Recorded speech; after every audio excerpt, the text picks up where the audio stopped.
All right, today we're going to dive into a really fascinating world of strategy, psychology, and, of course, speed. We're talking all about trading styles. And the big goal here is to help you figure out which one might actually be right for you.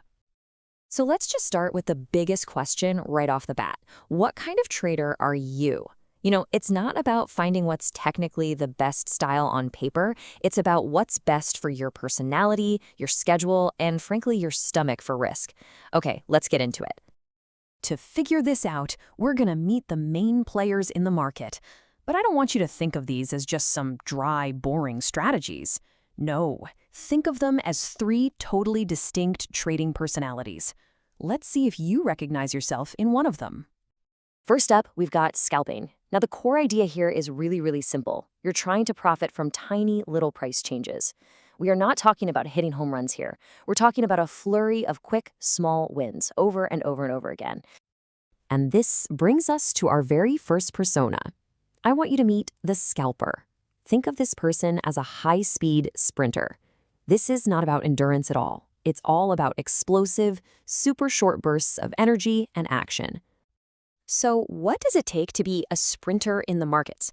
Well, you're in and out of trades in just seconds or minutes. The whole game is to rack up a huge volume of tiny wins that hopefully add up to something big. But here's the absolute key. It requires intense, unwavering focus. I mean, one single moment of distraction can literally wipe out the profits from your last 10 successful trades.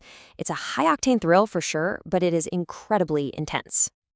Okay, so let's move to our next style and see how things change. Day trading. The name kind of gives it away, right? You're buying and selling, all within the same day. And the golden rule? No positions are held overnight. You wipe the slate clean and start fresh every single morning. So if the scalper is our sprinter, then the day trader is our daily marathoner. They're still on the track every single day, but they're settling in for a much longer race, one that requires a completely different kind of stamina. So what does this marathon actually look like? Well, for one, your trades last longer. We're talking minutes to hours, which gives you more time to actually analyze what's going on. You're making fewer trades than a scalper, but each one is a lot more deliberate. The biggest factor here, though, the time commitment. You really have to be present and focused for the entire trading day, always hunting for those intraday trends. This isn't about raw reaction speed. This is all about disciplined, focused execution. And that brings us to our third and final style, swing trading. Now with this one, we're really zooming out. We're no longer stuck inside a single day. Swing traders are trying to catch the swings in the market, the ups and downs that happen over days or even weeks. And this perfectly illustrates our final persona. The swing trader is a patient chess player. Every single move is strategic. It's planned well in advance, and it's all part of a larger game. It is all about seeing the entire board, not just the next immediate move. So, what does it take to be a chess player in these markets? Well, your trades can last for days or even weeks. You're not worried about all the minute-by-minute noise. You're just focused on identifying those bigger, medium-term trends. And here's the real kicker.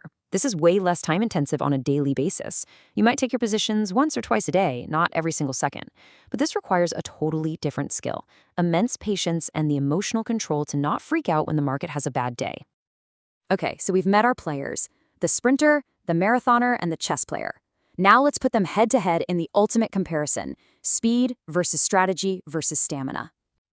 This table really lays it all out. And this is where you can start to see yourself, right? Look at the trade duration and time commitment. Do you have seconds to spare or hours? Can you commit to intense bursts, or are you looking for something lower maintenance? Now, check out what I think is the most important row. Psychological profile. Be honest with yourself here. Are you action-oriented and decisive like our sprinter? Disciplined and focused like a marathoner? Or are you patient and calm like a chess player? Your answer to that question is going to tell you a lot. Which brings us to the final and honestly the most crucial part of all of this. We've looked at the styles, and now it's time to find your fit. And that means taking a quick, honest look in the mirror. So I want you to ask yourself these three questions. First, how much screen time can you realistically commit each day? Not what you'd like to do, but what your actual life allows. Is it all day or maybe just 30 minutes after work? Second, How do you react when you're under pressure? If a trade immediately goes south, does your heart start pounding or do you stay cool and stick to the plan? That answer is critical. And finally, what are you even looking for here? Are you in it for the adrenaline rush of quick action or the deep satisfaction of a well-executed long-term strategy? Because, it all comes down to one fundamental truth. Just forget what looks the most profitable in some book or online. The best trading style is the one that feels natural to you. It's the one that fits your personality and your real-life schedule like a glove. So we're going to leave you with this. You've met the players, you know the styles. But beyond all the charts and all the analysis, the real question is this: do you have the discipline? Because no matter which persona you choose, the sprinter, the marathoner, or the chess player, discipline is the one single trait they all share. That's something to think about.